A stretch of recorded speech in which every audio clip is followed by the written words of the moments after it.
আসসালামু আলাইকুম রহমতুল্লাহি তাআলা ওয়া বারাকাতুহু নাহমাদুহু ওয়া নুসাল্লি আলা রাসূলিহিল কারীম আম্মা বা'দু ফাআউযু বিল্লাহি মিনাশ শাইতানির রাজীম বিসমিল্লাহির রহমানির রহিম ইয়াসিন ওয়াল কুরআনিল হাকীম ইন্নাকা লামিনাল মুরসালিন আলা সিরাতিম মুস্তাকিম তানজিলাল আজিজির রহিম সাদাকাল্লাহুল আযীম রব্বি ইশরাহ লি সাদরি ওয়া ইয়াসসির লি আমরি ওয়াহলুল উকদাতাম মিন লিসানি ইয়াফকাহু কওলি। দ্য হার্ট অব দ্য কোরআন বা কোরআনের হৃদয় শিরোনামে সূরাত ইয়াসিনের উপর 4 পর্বের ধারাবাহিক কোরআনিক লাইভ সিরিজের দ্বিতীয় পর্বে আপনাদের সবাইকে স্বাগতম জানাচ্ছি। আহলান ওয়া সাহলান ওয়া মারহাবান বিকুম ফি হাযাল লিকা আত-তাইয়্যিব আল মুবারাক। আজকের এই কোরআনিক লাইভ সেশনটি Mizanur Rahman Azhari verified Facebook page থেকে এবং ভেরিফাইড ইউটিউব চ্যানেল থেকে সরাসরি সম্প্রচারিত হচ্ছে। সম্মানিত সুধী, প্রতি রমাদানেই আমরা গত কয়েক বছর ধরে 4 পর্বের ধারাবাহিক কোরআনিক লাইভ সিরিজটি করে আসছি। তারই ধারাবাহিকতা এবছর আমরা সূরাতু ইয়াসিনের উপর, যেটাকে দ্য হার্ট অব দ্য কোরআন, কোরআনের হৃদয় বলে আখ্যা দেওয়া হয়েছে, এ সূরাটির উপর ধারাবাহিক কোরআনিক লাইভ করছি। এবং গত পর্বে আমরা সূরা ইয়াসিনের কিছু ইন্ট্রোডাক্টরি ডিসকাশন নিয়ে আলোচনা করেছিলাম, সূরা ইয়াসিনের কিছু ভার্চিউ বা ফাজিলত নিয়ে কথা বলেছিলাম এবং সূরা ইয়াসিন এর 5টি সেকশন রয়েছে। প্রথম 2টি সেকশন আমরা কভার করেছিলাম, নিঃসন্দেহে আপনাদের মনে আছে। আজকে আমরা তৃতীয় এবং চতুর্থ দুটি যে সেকশন আছে, পর্ব আছে, সেগুলো আমরা কভার করবো ইনশাআল্লাহ বিইذনিল্লাহ।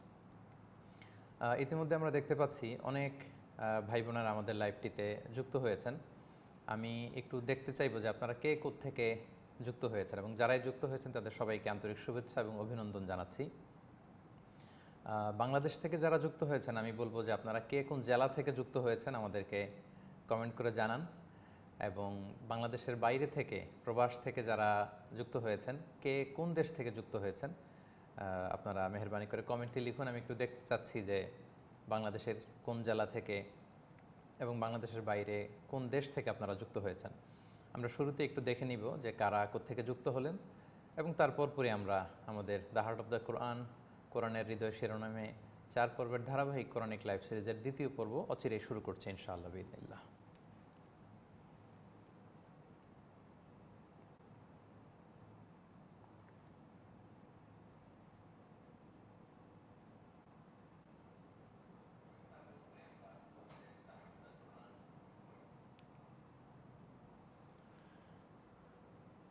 শাহরিয়ার সাজ্জাদ মাহি যুক্ত হয়েছেন রাজশাহী থেকে।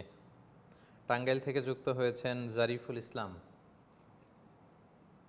তিশা আক্তার যুক্ত হয়েছেন বগুড়া থেকে। এম সালিম আহমেদ যুক্ত হয়েছেন পার্শ্ববর্তী দেশ, বাংলাদেশের পার্শ্ববর্তী দেশ ভারতের আসাম থেকে।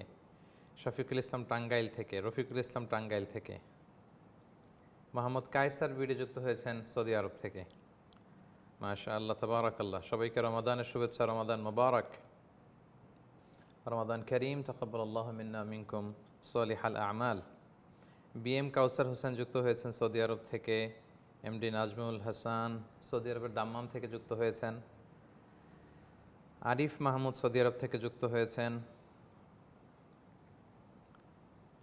মাহাবুর রহমান যুক্ত হয়েছেন ওমান থেকে। দিনাজপুর থেকে জিহাদ ইসলাম। কুমিল্লা থেকে যুক্ত হয়েছেন জে এম জয়। মোহাম্মদ আশিক যুক্ত হয়েছেন পাবনা জেলার ঈশ্বরদী থেকে। মাশাআল্লাহ, ডাইভার্সিটি।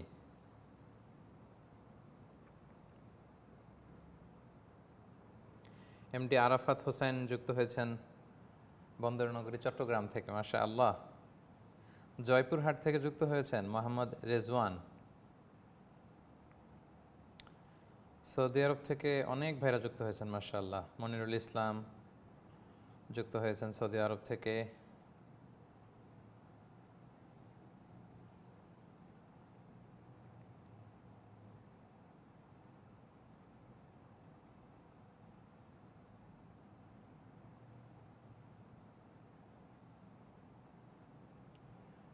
সোহাগ গাজী যশোর থেকে যুক্ত হয়েছেন। এমডি শাহাদাত চট্টগ্রাম থেকে যুক্ত হয়েছেন। মাশাআল্লাহ। সিলেট থেকে যুক্ত হয়েছেন আলমগীর হোসাইন। মাশাআল্লাহ, তাবারাকাল্লাহ। সৌদি আরবের রিয়াদ থেকে বিএম কাউসার হোসাইন।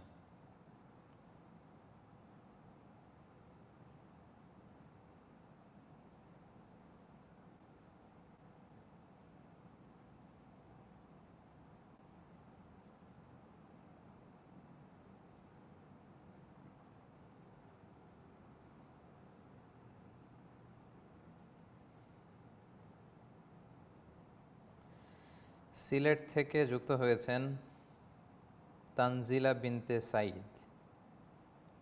এমডি ফিরোজ আলম যুক্ত হয়েছেন লক্ষ্মীপুর থেকে। মাশাআল্লাহ।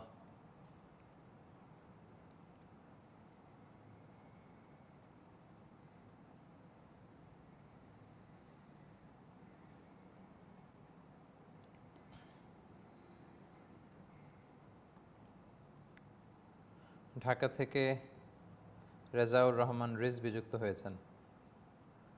ঢাকা থেকে মোহাম্মদ হাফিজ যুক্ত হয়েছেন। কুমিল্লা থেকে এমডি আজম খান যুক্ত হয়েছেন। ইন্ডিয়া থেকে এসকে সুরুজ আলী যুক্ত হয়েছেন। মাশাআল্লাহ। বাংলাদেশের বিভিন্ন জেলা থেকে এবং বাংলাদেশের বাইরে সৌদি আরব থেকে এবং অন্যান্য দেশ থেকে প্রায় 12,500 দর্শক এবং শ্রোতাবৃন্দ আমাদের আজকের দ্য হার্ট অব দ্য কোরআন, কোরআনের হৃদয় শিরোনামে 4 পর্বের ধারাবাহিক কোরআনিক লাইভ সিরিজের দ্বিতীয় পর্বটিতে যুক্ত হয়েছেন। আপনাদেরকে সবাইকে আবারও শুভেচ্ছা জানিয়ে শুরু করছি এবং আপনাদেরকে রিকোয়েস্ট করব মহাবিশ্বের মহাবিশ্বয় মহাগ্রন্থ আল কোরআন আল করিমের এই সুমহান বাণীকে, সুমহান বার্তাগুলোকে পৌঁছে দেবার স্বার্থে আপনারা লাইভটি শেয়ার করবেন। সম্মানিত সুধী, শুরু করছি দ্য হার্ট অব দ্য কোরআন বা কোরআনের হৃদয় শিরোনামে 4 পর্বের ধারাবাহিক কোরআনিক লাইভ সিরিজের দ্বিতীয় পর্ব। আপনাদের নিশ্চয়ই মনে থাকবার কথা, প্রথম পর্বে অর্থাৎ গত বৃহস্পতিবার, আমরা যেহেতু লাইভটি বাংলাদেশ সময় প্রতি বৃহস্পতিবার রাত 10টায় করে থাকি, গত বৃহস্পতিবার লাইভ সেশনটির প্রথম পর্বে আমরা সূরাতুল ইয়াসিনের ফজিলত নিয়ে কথা বলেছিলাম, ভূমিকা নিয়ে কথা বলেছিলাম এবং আমরা বলেছিলাম যে সূরা ইয়াসিনে মোট 5টি সেকশন আছে। প্রথম 2টি সেকশন আমরা কভার করেছিলাম। আমরা বলেছিলাম যে সূরা ইয়াসিনে একটি ভূমিকা আছে, ইন্ট্রোডাকশন, তারপর 3টা পর্ব আছে। যে 3টা পর্বের প্রথমে আল্লাহ অতীত নিয়ে কথা বলেছেন, এরপর আল্লাহ ভবিষ্যৎ নিয়ে কথা বলেছেন, বর্তমান নিয়ে কথা বলেছেন এবং চতুর্থ সেকশনে ভবিষ্যৎ নিয়ে কথা বলেছেন এবং পঞ্চম সেকশনে, দ্য লাস্ট সেকশন, এটা হচ্ছে কনক্লুডিং রিমার্কস অফ দিস সূরা। তো যারা আপনারা প্রথম লাইভ সেশনটিতে ছিলেন, আপনাদের মনে থাকবার কথা যে সূরা ইয়াসিনের যে 5টি সেকশন আছে তার প্রথম 2টি সেকশন আমরা কভার করেছিলাম, অর্থাৎ ইন্ট্রোডাক্টরি ডিসকাশন কভার করেছিলাম এবং অতীত নিয়ে যে আল্লাহ তাআলা আলোচনা করেছেন। আন্তাকিয়া জনপদে আল্লাহ তাআলা 2 জন রাসূল পাঠিয়েছিলেন। রাসূলের দাওয়াতকে তারা যখন প্রত্যাখ্যান করলো, তাদেরকে রিইনফোর্সমেন্ট হিসেবে 3 জন রাসূল আল্লাহ পাঠালেন। 3 জন রাসূল এসেও তাওহীদ, রিসালাত, আখিরাতের দাওয়াত দেওয়ার পরও তারা সে দাওয়াতকে মেনে নেয়নি, বরং প্রত্যাখ্যান করেছে। শুধুমাত্র কেবলমাত্র একজন লোক তাদের দাওয়াতে সাড়া দিয়েছিল এবং সে শহরের এক প্রান্ত থেকে এসে সবাইকে নবীদের কথা মেনে নেওয়ার জন্য অনুরোধ করতে আরম্ভ করলো এবং সে নানাভাবে তাদেরকে বোঝাতে আরম্ভ করলো এবং এই লোকটির কথা আল্লাহ তাআলার কাছে এত ভালো লেগেছে, ওই 3 জন নবীর ব্যাপারে আল্লাহ তাআলা না যা বলেছেন বা নবীরা যে সমস্ত কথা বলেছেন, ওই কথার পরিমাণ যতটুকু হবে তার চেয়ে কয়েক গুণ বেশি কথা আল্লাহ তাআলা এই একজন ব্যক্তি, এই 3 জন নবীর যে উম্মাত, একমাত্র ফলোয়ার বা অনুসারী, তার কথাকে কয়েক ডবল বেশি করে আল্লাহ বর্ণনা করেছেন। তো এই জন্য কার কথা, কাজ, কন্ট্রিবিউশন আল্লাহর কাছে পছন্দ হয় আমরা সেটা জানি না। আমাদের কাজ হচ্ছে চেষ্টা করে যাওয়া। আরবিতে বলা হয় আস-সা'য়ু মিন্না ওয়াল ইতমামু মিনাল্লাহ। প্রচেষ্টা করা, আমরা এটার মালিক, কিন্তু পূর্ণতা দেওয়া, সফলতা দেওয়া, চূড়ান্ত সফলতা বা সাকসেস দেওয়ার মালিক হচ্ছেন আল্লাহ তাআলা। তো সে ব্যক্তিটি নানাভাবে দাওয়াত দিল, বুঝাতে চাইল, কিন্তু এলাকার লোকেরা প্রত্যাখ্যান করে তাকে হত্যা করে ফেললো এবং সে শাহাদাতের সুমহান মর্যাদা লাভ করলো এবং জান্নাতকে দুনিয়াতে দেখে দেখে সে বিদায় নিল এবং সে আফসোস করলো। মৃত্যুর পরেও সে কোনো ক্রোধ বা রাগ, হিংসা রাখেনি তার এলাকাবাসীর উপরে বা তার হত্যাকারীদের উপরে, এবং সে আফসোস করে বলছিল, হায় তারা যদি জানতো আমি যে কত বড় চূড়ান্ত সফলতার অধিকারী হয়েছি, যদি তারা বুঝতো। এবং 3 জন নবীর কথাকে প্রত্যাখ্যান এবং তাদের সমগোষ্ঠীও, তাদের নেইবর, এই লোকটির কথাকেও যখন প্রত্যাখ্যান করে তাকে শহীদ করা হলো, আল্লাহ তাআলা তাদেরকে শাস্তি দিলেন।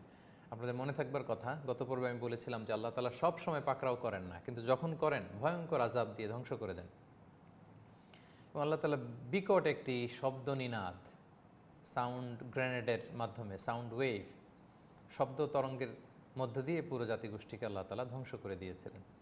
এবং ঠিক সেই জায়গাটিতে আমরা গত পর্বে থেমেছিলাম। আজকে আমরা শুরু করব যে অতীত নিয়ে আলোচনার পরে এবার আল্লাহ তাআলা শিফট করলেন বর্তমানের দিকে। অর্থাৎ বর্তমান সময়ে আমরা চাক্ষুষ আমাদের চারিপাশে আমরা যা দেখি, এখানে কিন্তু অনেক নিদর্শন আল্লাহ তাআলা আমাদের জন্য রেখে দিয়েছেন।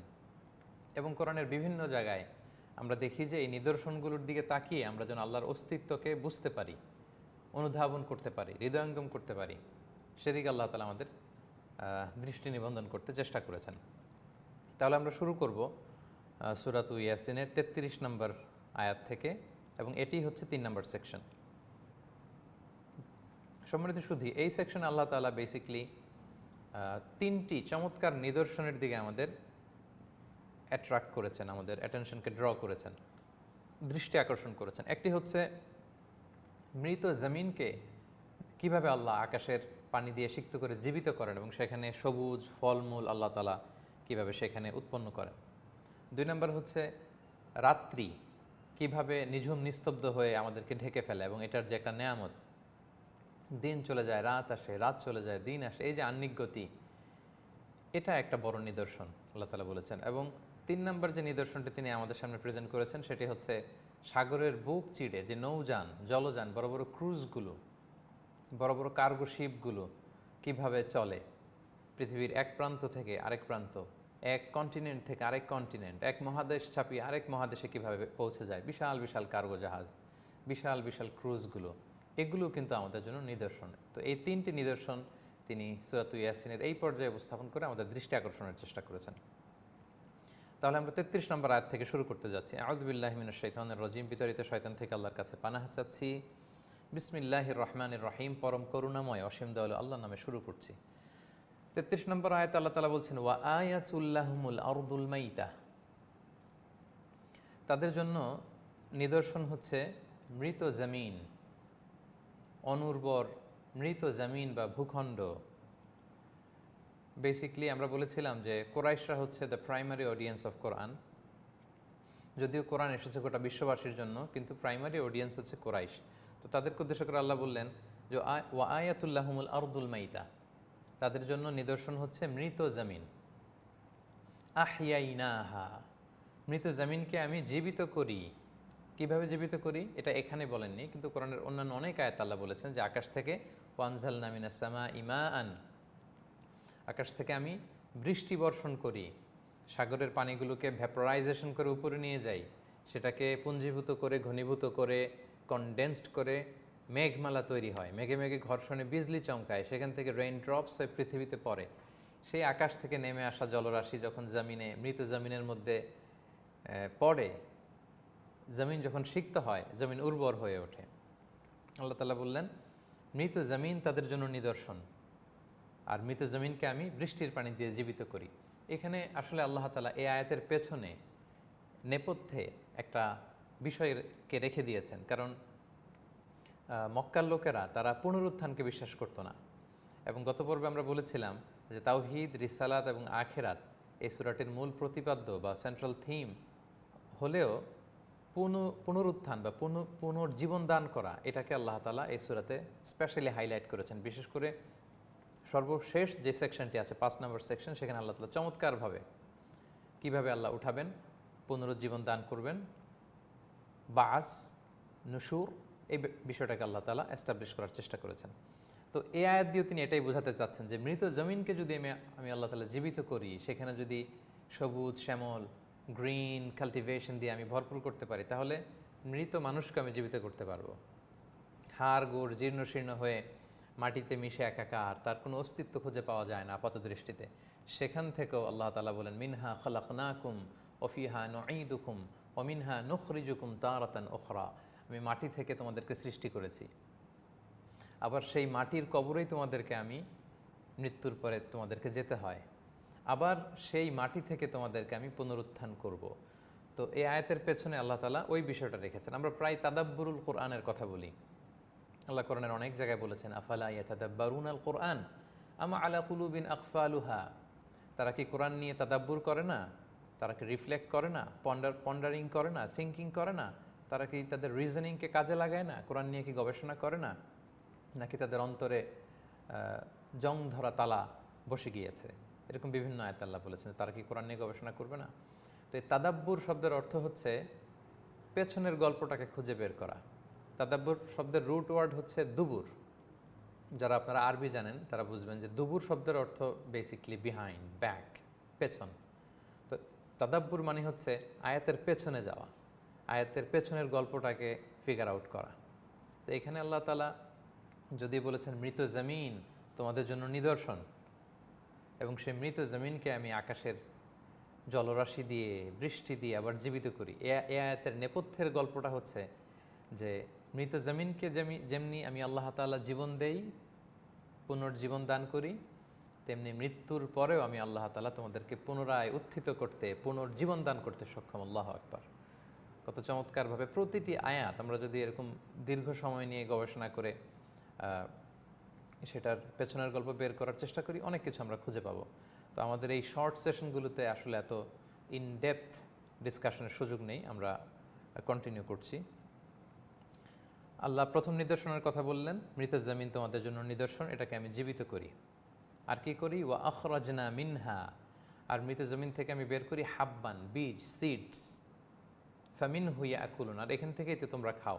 নানা ধরনের শস্য, ডাল, চাল, গম, নানা ধরনের বিনস আল্লাহ তাআলা এই জমিনকে পানি দিয়ে সিক্ত করার মধ্য দিয়ে উর্বর করেন এবং সেখান থেকে তোমরা খাও। আল্লাহ বলেন, এটা কি তোমরা দেখো না?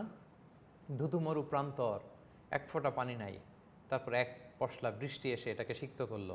সেখানে সবুজ তৃণলতা জন্মায়, উদ্ভিদ জন্মায়, ঘাস জন্মায়, ক্যাকটাস জন্মায়, হ্যাঁ, গুল্মলতা জন্মায়, নানা ধরনের শাকসবজি জন্মায়, এবং সেটা খেয়ে তোমরা তোমাদের রিজিকের বন্দোবস্ত হয়। এটা কি তোমরা দেখো না? হ্যাঁ, don't you ponder on the sign of this? এই সাইনের দিকে কি তোমরা তাকাও না? তোমরা বুঝতে পারো না? আর কি করি? ওয়াজআলনা ফিহা জান্নাতিম মিন নাখিলিন ওয়া আ'নাব, এরপরে এই উর্বর ভূমিতে আমি, নাখিল মানে হচ্ছে ডেট প্লান্টস, খেজুর গাছ, আ'নাব মানে হচ্ছে গ্রেপ, অর্থাৎ খেজুরের বাগান আমি করি, আঙ্গুরের বাগান আমি করি। ওয়া ফাজ্জারনা ফিহা মিনাল উয়ুন, এবং ঝর্ণাধারা সেখানে আমি প্রবাহিত করি। সুবহানাল্লাহ। আরব দেশেও যখন অনেক বৃষ্টি হয়, সাগরের ঢল যখন নেমে আসে, সেখানে একটা কৃত্রিম লেক হয়ে যায় এবং তার চারিপাশে সবুজ ঘাস লতাপাতা হয়। সেখান থেকে পানিকে সরবরাহ করে মরুভূমির লোকেরা সেখানে খেজুর বাগান করে, সেখানে আঙ্গুরের বাগান করে, সেখানে অনেক কিছুর বাগান তারা করে। আল্লাহ সেই দিকে ইঙ্গিত করে বোঝাতে চাইলেন, তোমরা কি দেখো না? এই তো কিছুদিন আগে ছিল এটা ধুধুমরু প্রান্তর, a very Baron land, unfertile land, সেটার মধ্যে পানির ছোঁয়া পেয়ে কীভাবে আবার জীবিত হলো? তো তোমরা মরে যাওয়ার পরে, জীর্ণশীর্ণ হওয়ার পরে আমি কি তোমাদের জীবিত করতে পারবো না? এরপর আল্লাহ তাআলা কন্টিনিউ করছেন, আল্লাহ বলছেন লিয়াকুলু মিন সামারি, যেন এই পানির স্পর্শে যেই ফলগুলো হয় এগুলো যেন তারা খেতে পারে, আমি বন্দোবস্ত করি। ওয়ামা আমিলাথু আইদিহিম, তাদের হাত এটা করেনি। অর্থাৎ পানির স্পর্শ পেয়ে যে শাকসবজি হয়, এটা আসলে আমরা করিনি। আমরা কতটুকু করেছি? আমরা শুধু বীজ রোপণ করে দিয়ে, একটু নিড়ানি দিয়ে, একটু সার দিয়ে আমাদের দায়িত্ব শেষ। রাত্রিবেলা আমরা যে এসে ঘুমিয়ে যাই, বৃষ্টির পানি দিয়ে এটাকে সিক্ত করে কে? মহান আল্লাহ তাআলা। আমরা গরু ছাগলগুলোকে তাড়াই, ফেন্স দিয়ে রাখি যাতে গরু না আসে। আল্লাহ বলে, তুমি গরু তাড়াও, আমি আকাশের মেঘগুলোকে তাড়াই। এভাবে আমি তোমার ক্ষেত খামার ফসলগুলোকে যত্ন নেই। এবং পানি তো মানুষ তৈরি করতে পারে না। আল্লাহ বললেন, এই পানি দিয়ে যে ফলগুলো হয়, ওয়ামা আমিলাথু আইদিহিম, এটা তারা নিজ হাতে বানায় নেয়, আমি আল্লাহ তাআলা দয়া করে তাদের রিজিকের ব্যবস্থা করেছি। আফালা ইয়াশকুরুন, এরপরেও কি তারা গ্রেটফুল হবে না? তারপরেও তারা কৃতজ্ঞ হবে না? তারপরেও কি তাদের অন্তরের জং ধরে যাওয়া তালা এটা খুলবে না? এটা কি আনলক হবে না? এভাবে আল্লাহ তাআলা উপস্থাপন করলেন প্রথম নিদর্শনটা, মৃত জমিনকে কীভাবে জীবিত করেন। আল্লাহ তাআলা কন্টিনিউ করছেন, তিনি বলছেন সুবহানাল্লাযী খলাকাল আজওয়াজা কুল্লাহা, প্রশংসা সেই সত্তার যিনি সব কিছুর মধ্যে জোড়া জোড়া সৃষ্টি করেছেন। জোড়া, মিম্মা তুমবিতুল আরদ, জমিন থেকে যেটা উদ্গত হয় এখানেও জোড়া আছে, নারী পুরুষ দুইটা আছে, মেল অ্যান্ড ফিমেল। সুবহানাল্লাহ। কোরআনের অনেক জায়গায় আল্লাহ তাআলা বলেছেন মিন যাকারিন ওয়া উনসা, পুরুষ এবং নারী থেকে আমি করেছি। পশুর মধ্যেও পুরুষ আছে, নারী আছে, মেল অ্যান্ড ফিমেল। বৃক্ষলতার মধ্যেও, উদ্ভিদ জগতের মধ্যেও মেল আছে, ফিমেল আছে। জোড়ায় জোড়ায় তিনি সৃষ্টি করেছেন সবকিছু। সুবহান, সবকিছুর মধ্যে তিনি জোড়া রেখেছেন, মেল অ্যান্ড ফিমেল। আমরা জানি যে গাছের যে পরাগায়ন হয় সেক্ষেত্রে পাখি খুব চমৎকার ভূমিকা পালন করে, প্রজাপতি ভূমিকা পালন করে। সেখানে তারা পুরুষ ফুলের সেখান থেকে একটা অংশ নিয়ে নারী ফুলের মধ্যে যখন বসে, প্রজাপতির পায়ে যখন পুরুষ ফুলের রেণু লাগে, এটা ওই প্রজাপতি আবার নারী ফুলের উপর যেয়ে যখন বসে, তখন সেখানে আল্লাহ তাআলা এই পুরুষ নারীর এই ব্লেন্ডিংয়ের মাধ্যমে, এই ক্রসিংয়ের মাধ্যমে সেখানে আল্লাহ তাআলা ফল ফসল উৎপন্ন করার ব্যবস্থা করে দেন।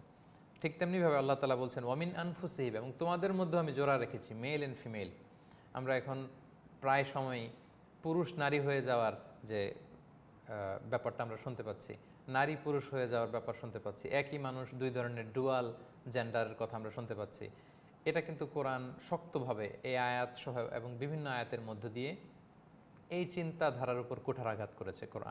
কোরআন কমপ্লিটলি বলে যে even you are a male, either you are a male or female.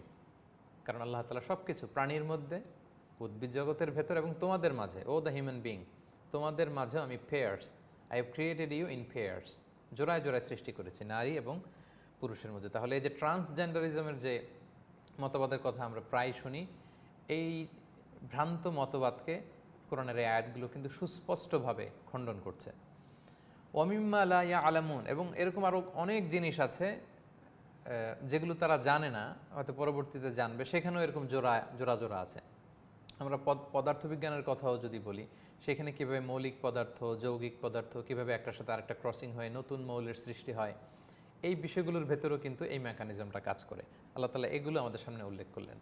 তো পুরো ডিসকাশনটা সামনে এনে আল্লাহ বোঝাতে চাইলেন মৃত জমিন তোমাদের জন্য নিদর্শন, এবং সেখান থেকে আমি যেমনি উদ্ভিদ লতাপাতা জন্মাই, মৃত জমিনকে জীবিত করি, তোমরা মারা গেলেও তোমাদেরকে আমি জীবিত করতে পারবো। সেই ক্যাপাসিটি, সেই অ্যাবিলিটি, সেই ক্ষমতা আমি আল্লাহ তাআলা রাখি।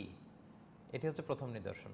আমরা বলেছিলাম যে এই সেকশনে তিনি আল্লাহ তাআলা তিনটি নিদর্শন নিয়ে কথা বলেছেন। প্রথম নিদর্শনটি আমরা কভার করলাম, মৃত জমিনকে জীবিত করার নিদর্শন। 2 নম্বর নিদর্শন হচ্ছে আল্লাহ তাআলা বলছেন ওয়া আয়াতুল লাহুমুল লাইল, তাদের জন্য আরেকটা নিদর্শন হচ্ছে রাত। নাসলাখু মিনহুন নাহার, যে রাত থেকে আমি দিনকে টেনে বের করি। ফাইদা হুম মুজলিমুন, ফলে তারা অন্ধকারাচ্ছন্ন হয়ে পড়ে। সুবহানাল্লাহ বিহামদি। পুরো দিন রাত্রির মেকানিজমটাকে আল্লাহ তাআলা এক আয়াতে নিয়ে আসলেন। আল্লাহ বললেন তাদের জন্য আমি নিদর্শন হিসেবে রেখেছি রাত। যেহেতু মরুভূমিতে রাতকে অবজার্ভ করা যায় আরও চমৎকারভাবে, নিঝুম নিস্তব্ধ রাতে আকাশের দিকে তাকালে লক্ষ তারার মেলা যখন মানুষ দেখে, তখন আসলে রাতের সৌন্দর্য তারা বুঝতে পারে। এবং এই যে দিন এবং রাত, আল্লাহ তাআলা এত চমৎকার একটা শব্দ বলেছেন নাসলাখু মিনহুন নাহার। রাত যখন আসে, দিনকে আমি টেনে সেখান থেকে বের করি। এই নাসলাখ শব্দটা ব্যবহার করা হয় গরু বা খাসি বা উট জবাই করার পরে এর চামড়া যখন টেনে চামড়া খালানো হয় বা সরিয়ে ফেলা হয়, গোশতটা একদিকে থাকে, চামড়া আরেকদিকে চলে যায়। আল্লাহ তাআলা রাত এবং দিনের নির্দেশনটাও ঠিক এভাবে আমাদের কাছে প্রেজেন্ট করেছেন। অর্থাৎ রাত যখন আসে, আপনি একটু কল্পনা করুন, আপনি কল্পনার রাজ্যে যদি চলে যান যে রাত আমরা কিভাবে দেখি। গোধূলি লগ্নে যখন সানসেট হয়, সূর্য যখন ডুবতে শুরু করে, তখন একদিকে অন্ধকার হতে শুরু করে আর দিনের উজ্জ্বল আলো পালাতে শুরু করে আরেক দিকে। সুবহানাল্লাহ বিহামদি। এবং এই সার্কেলটা চলছে পৃথিবী সৃষ্টি শুরু থেকে লক্ষ লক্ষ বছর ধরে। রাত যখন আসে তখন দিন পালায়, দিন সেখান থেকে অস্তিত্ব হারিয়ে ফেলে, দিনের অস্তিত্ব বিলুপ্ত হয়। এবং এটা তো আমরা এখন খুব ভালো করেই জানি যে পৃথিবীর আহ্নিক গতির কারণে এই দিবারাত্রি সংঘটিত হয়, the turning of days and nights. এটা হচ্ছে আহ্নিক গতির কারণে, কারণ পৃথিবী তার অক্ষে ঘুরে। আমরা যখন ছেলেপেলেরা যখন ক্রিকেট খেলে, তারা যখন স্পিন বল করে, তখন বলটা যেভাবে ঘুরতে ঘুরতে যায়, পৃথিবী নিজে ইটসেলফ, পৃথিবীটা তার অ্যাক্সিসে, অর্থাৎ এটাকে বলে অক্ষ। বেসিক্যালি পৃথিবী তার অক্ষ কক্ষ দু জায়গাতেই ঘুরছে। পৃথিবী যখন তার অক্ষে স্পিনিং করে বা রোটেশন করে, এই পুরো একটা স্পিনিং বা রোটেশন বা একটা টার্ন করতে পৃথিবীর 24 ঘন্টা সময় লেগে যায়। এবং এর মধ্য দিয়ে কিন্তু আমরা অর্ধেক দিন এবং অর্ধেক রাত পাই। আবার পৃথিবীটা যখন তার অরবিটে অর্থাৎ কক্ষে ঘুরে, তখন পৃথিবীর প্রায় 365 দিন সময় লেগে যায় সূর্যের চারদিকে যখন পৃথিবী ঘুরে। এবং এইখানে আল্লাহ তাআলা দিবারাত্রির কথা বলেছেন, কিভাবে রাত যখন আসে দিন তখন সেখান থেকে অস্তিত্ব বিলুপ্ত হয়ে যায়, দিন চলে যায়। এবং আল্লাহ বললেন নাসলাখু মিনহুন নাহার, রাতের উপস্থিতিতে দিনকে আমি টেনে সরিয়ে সেখান থেকে আমি দূরে সরিয়ে দেই, ফলে ফাইদাহুম মুজলিমুন, তোমরা অন্ধকারে আচ্ছন্ন হয়ে পড়ো। এবং আমাদের কাছে অনেক সময় মনে হয় এই যে আকাশ থেকে বৃষ্টি নাজিল করে আল্লাহ মৃত জমিনকে জীবিত করে, এটাও কি কোরআনে বলে দেওয়া লাগে? একটা সিম্পল বিষয় বৃষ্টি। সম্মানিত শুধু আমাদের কাছে বৃষ্টি সিম্পল বিষয় হলেও অনেক মানুষের কাছে এটা সিম্পল নয়। আমরা বাংলাদেশে থাকি, মালয়েশিয়াতে থাকি, আমরা প্রতিদিন বৃষ্টি দেখি, প্রায় বৃষ্টি দেখি। পৃথিবীর এমন অনেক জায়গা আছে তাদের বৃষ্টি হয় না, ধুধুমরু প্রান্তর, তারা বৃষ্টির মর্ম বোঝে। এবং আপনারা সম্প্রতি কয়েক বছর আগে মার্সে অর্থাৎ মঙ্গলে নাসার বিজ্ঞানীরা তারা পার্সিভারেন্স রোভার নামে একটা শাটল পাঠিয়েছিল। ওই শাটল থেকে পরে পার্সিভারেন্স যখন ল্যান্ড করে মঙ্গলে, সেখান থেকে কিছু স্থির চিত্র যখন তারা পৃথিবীতে পাঠায় নাসার সেন্টারে, তখন আমরা দেখেছি, এবং ছোট ভিডিও ক্লিপ যখন পাঠায় তখন আমরা দেখেছি যে মঙ্গলের ভেতরে আল্লাহু আকবার চারদিকে ধুধুমরু প্রান্তর, এবং এটাকে লাল দুনিয়া বলে, লাল গ্রহ। চারদিকে ধুধুমরু প্রান্তর, ধুলা, পুরোটাই মরুভূমি, এক ফোঁটা বৃষ্টি নাই সেখানে। সো ওই গ্রহগুলোর দিকে যদি আমরা তাকাই তখন বুঝবো যে আসলে বৃষ্টির কত দরকার। এবং আমরা তো বললাম যে বৃষ্টি না হলে গাছ বেঁচে থাকতে পারতো না, মানুষ বেঁচে থাকতে পারতো না, পৃথিবীটা এরকম সবুজ শ্যামল, আমাদের এই সুজলা সুফলা বসুন্ধরা এরকম থাকতো না। তো এই জন্য আল্লাহ তাআলা বারবার রিমাইন্ডার দিয়ে আমাদেরকে বোঝাতে চান যে এটা অনেক বড় নেয়ামত, অনেক বড় নেয়ামত। এবং আমাদের অনেক সময় মনে হয় যে রাত আসে দিন চলে যায়, এটাও কোরআনে এক্সপ্লেন করা লাগে। ইটস ভেরি সিম্পল ফেনোমেনা, খুব কমন, প্রতিদিনই তো দেখি। তো প্রতিদিন এই পরিবর্তনটা দেখার কারণে আমাদের কাছে মনে হয় যে এটা খুব সিম্পল। আসলে সিম্পল না। এই রাত দিন যদি না হতো, অর্থাৎ পৃথিবী যে স্পিনিং করে, পৃথিবী যে তার অ্যাক্সিসে ঘুরে, অক্ষে যে ঘুরে, এটা যদি না হতো, পৃথিবী যদি স্থির থাকতো অর্থাৎ স্থির থেকে তার অরবিটে ঘুরতো, তাহলে আজীবন পৃথিবীর একদিকে থাকতো অন্ধকার, ফলে ওই জায়গাটাতে আপনার শীতল ঠান্ডা বাতাসে হিমবায়ু এসে বরফ জমে ওইটা বরফ প্রধান অঞ্চল হয়ে যেত। আবার আরেক দিকটা সূর্যের প্রচণ্ড রুক্ষ তাপে খড়খড়া হতে হতে জ্বলে পুড়ে সেটা মানে আগুন দিয়ে কোনো জায়গায় অনেক বেশি ফোকাস করলে, লাইট দিলে, হিট দিলে যেরকম হতো, জ্বলে পুড়ে ছারখার হয়ে যেত।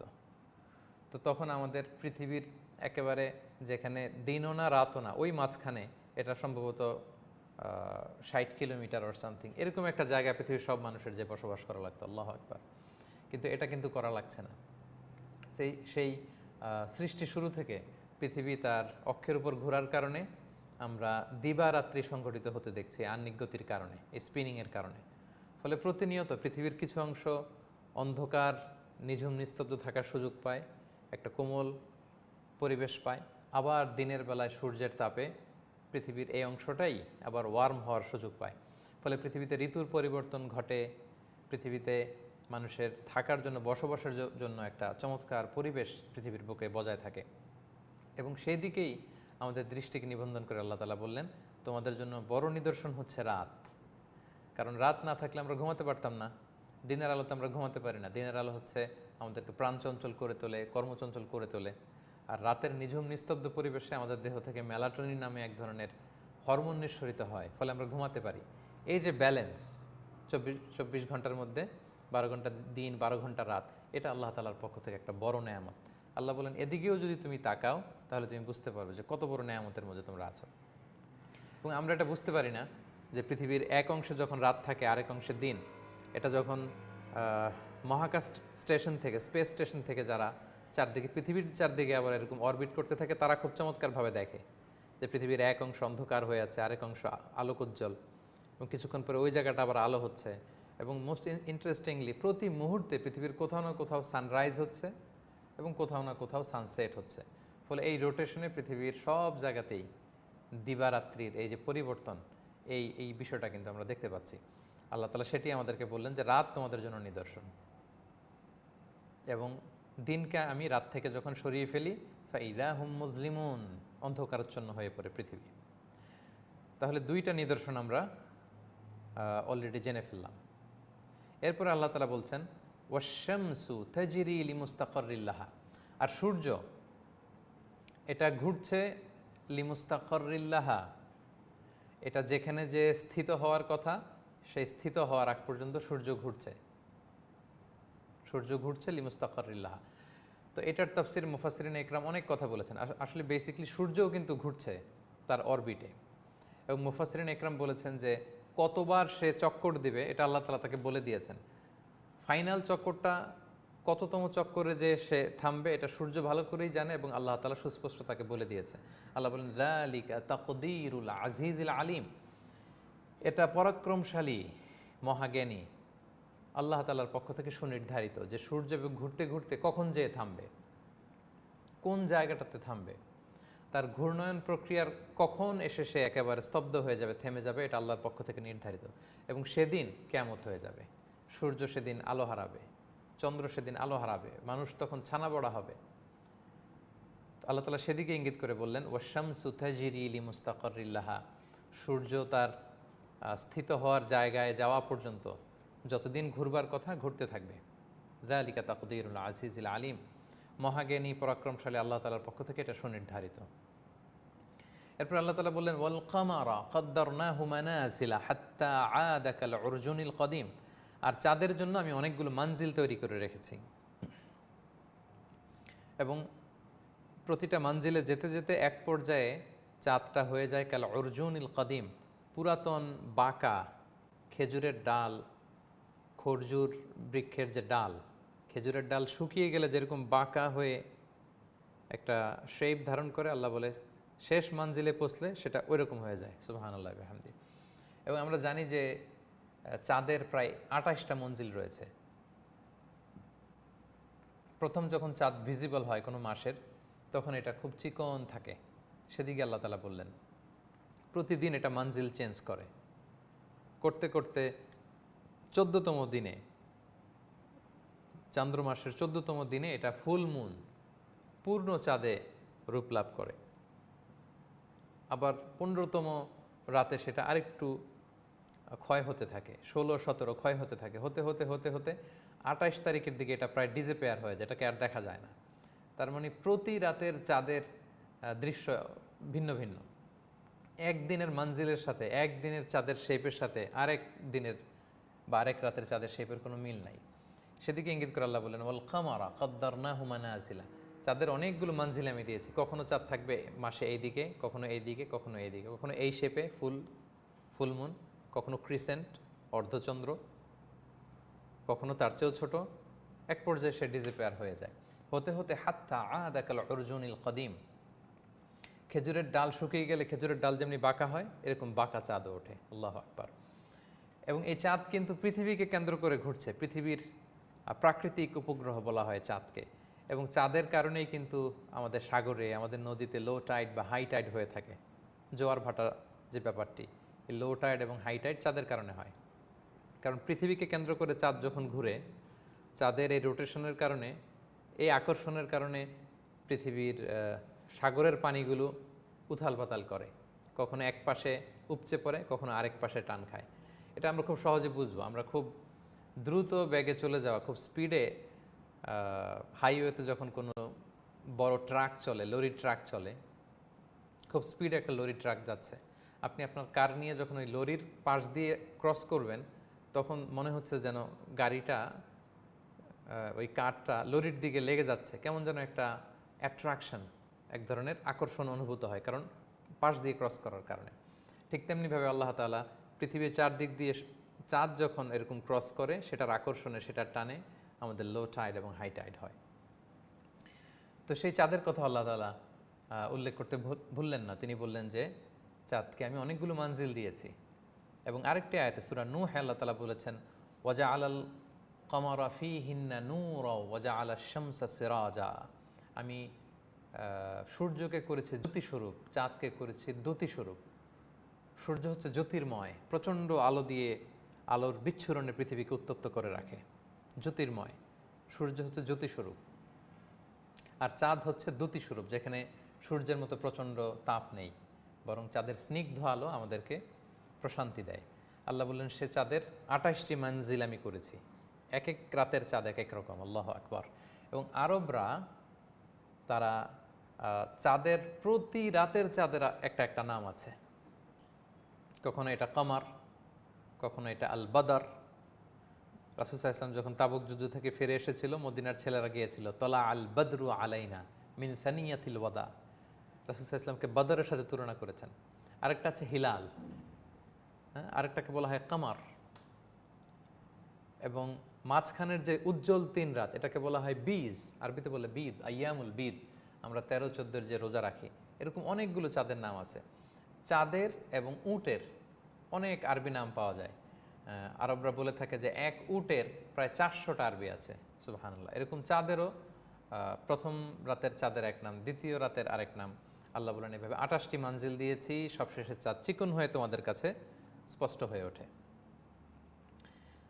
এরপর আল্লাহ তাআলা বলছেন, লাশ-শামসু ইয়ানবাগি লাহা আন তুদরিকাল কামারা ওয়ালাল লাইলু সাবিকুন নাহার। সূর্য কখনো পারবে না চাঁদকে টাচ করতে,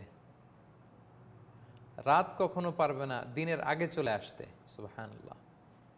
তার মানে সব কিছুর একটা স্পেসিফিক ফিক্সড মেজারমেন্ট আছে, তারা কিভাবে অরবিটে ঘুরবে।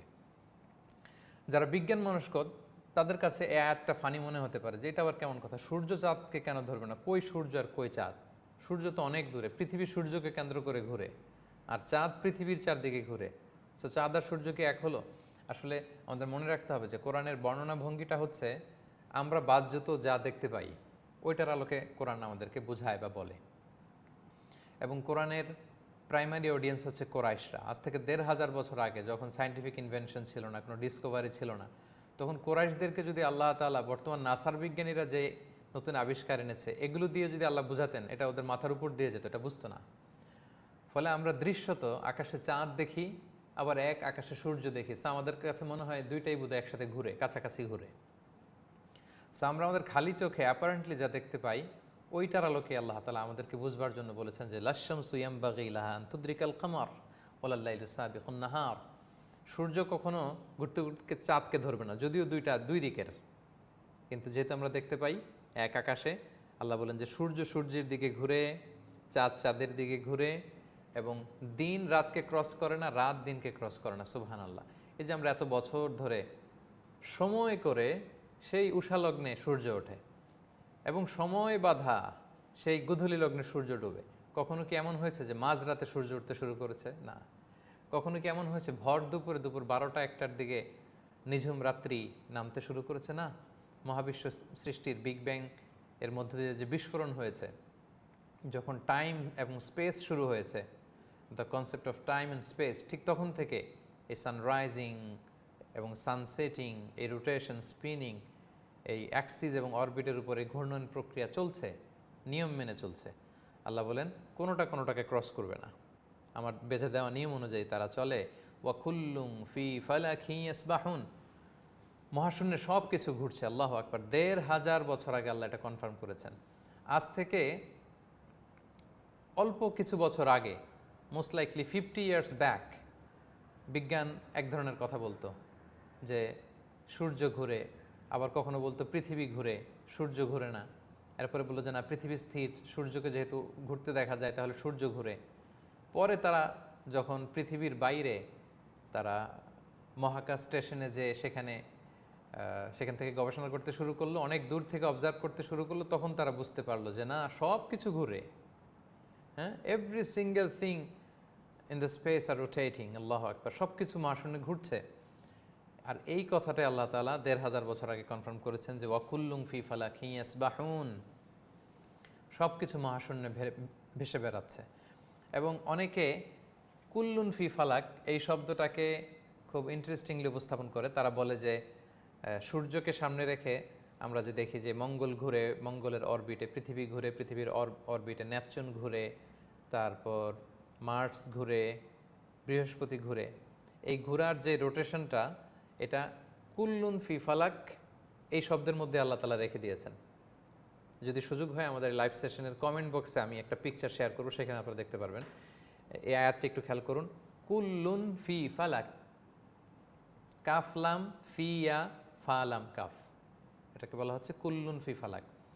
এতটুক এই ফ্রেজের পেছন থেকে যদি আসেন, সেখান থেকেও কাফলাম ফায়া, কাফলাম ফায়া ফা লাম কাফ, অর্থাৎ সূর্যকে বেস করে সৌরজগতে সব কিছু যে ঘুরছে, ওইটার অরবিটের ডিজাইনটা বা শেপটা যেরকম, যে আয়াত দিয়ে আল্লাহ তাআলা এই ব্যাপারটা আমাদেরকে কনফার্ম করছেন, এই আয়াতের শব্দশৈলী, অক্ষরের ডিজাইনটাও এরকম। সুবহানাল্লাহ। ওয়া কুল্লুন ফি ফালাকিন ইয়াসবাহুন, কাফ লাম ফা ইয়া ফা লাম কাফ, পেছন থেকে পড়লেও তাই হয়, কাফ লাম ফা ইয়া ফা লাম কাফ। সুবহানাল্লাহ বিহামদি। আল্লাহ বলেন সব কিছু মহাশূন্যে সুইমিং করছে, সাঁতার কাটছে।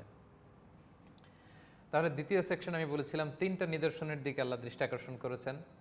আপনাদের নিশ্চয়ই মনে আছে, বলুন তো প্রথমটি কী ছিল? আল্লাহ তাআলা প্রথমে মৃত জমিন কীভাবে জীবিত করেন এই নিদর্শনের কথা বলেছেন। এরপর আল্লাহ তাআলা রাত যে আমাদের জন্য নিদর্শন সেটার কথা বলেছেন।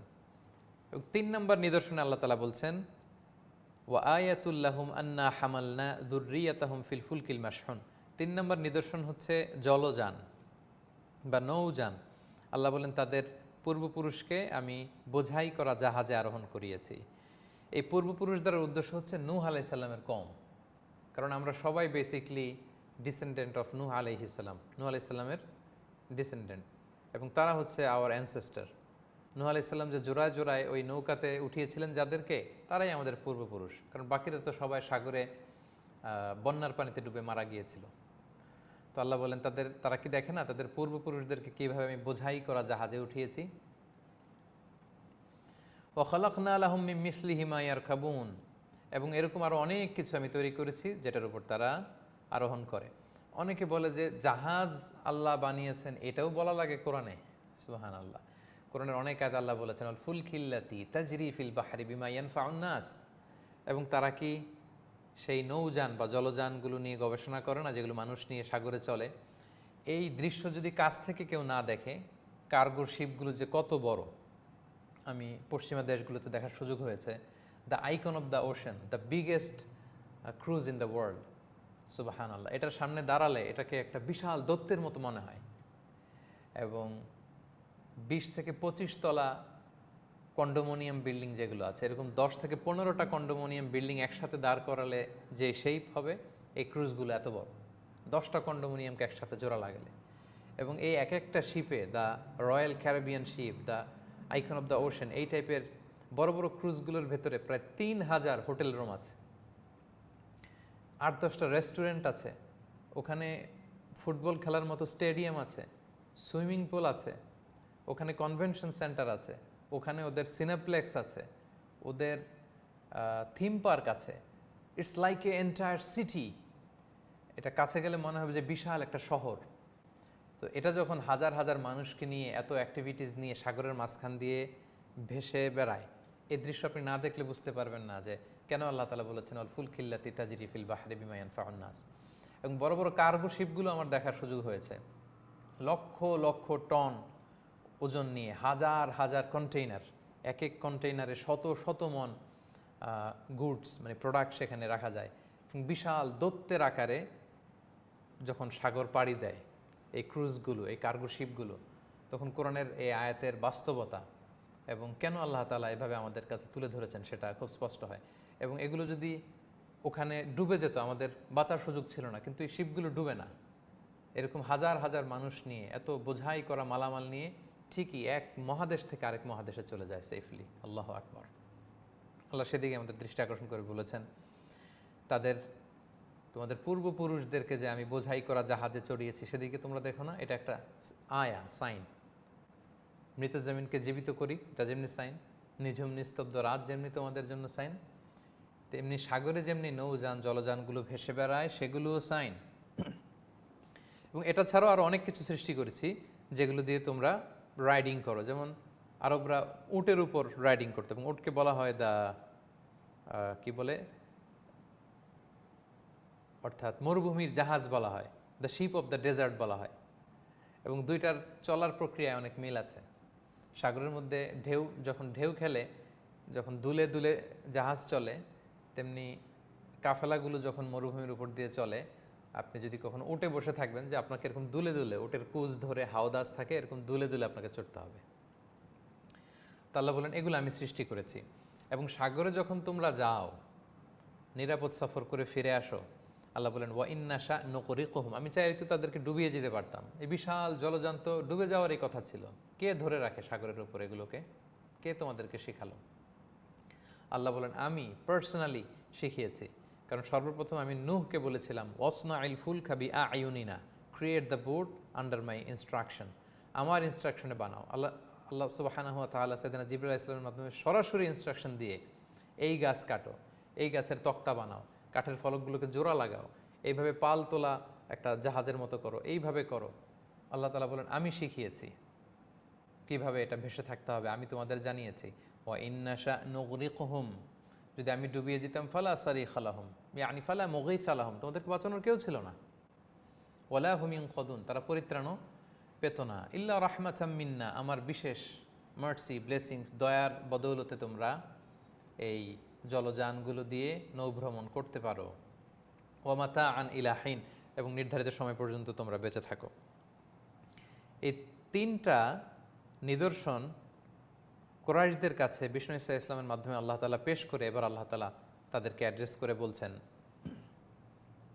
ওয়া ইযা কিলা লাহুম ইত্তাকু মা বাইনা আইদিকুম ওয়া মা খালফাকুম লাআল্লাকুম তুরহামুন, যখন তাদেরকে বলা হয় যে তোমাদের সামনে যা আছে এটাকে ভয় করো এবং পেছনে যা আছে এটাকে ভয় করো।